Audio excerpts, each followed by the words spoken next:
You do admit that the country is going through a lot of economic challenges. It has taken 11 years since the project was started in 2012, and there's no signs to show that this government or the government before it would complete it.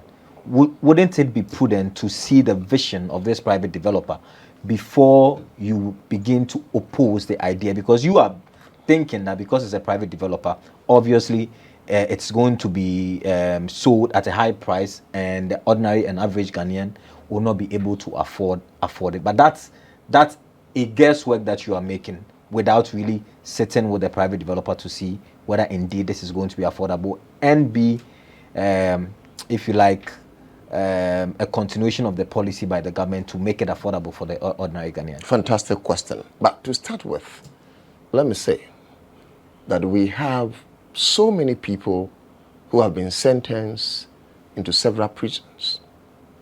And most often than not, it's not as if that they are guilty.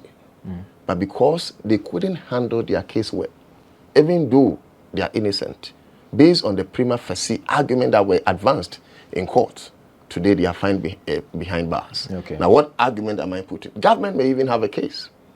But sometimes the approach, if government was telling us that based on the fact that we are reaching financial bankruptcy and that we will not be able to finish, because then the last time we visited the minister, he told us that to finish this new project and give it over to Ghanaians, that will mean we need about some $149 million.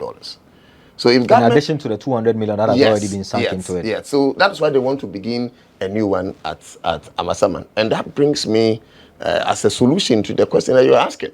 So government could have pegged it, that this is what we want to do based on that germane reasons we are given.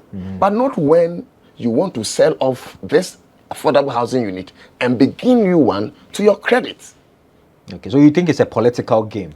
Beyond it being a political game, we look at the substance of the matter, the available evidence in hand. And the available evidence in hand is that if you should visit Amasaman right now, they've started some minimal work at the Amasaman. At a time when the minister says that they've not even engaged the so-called private developer who is going to take charge of the place. They've started some work.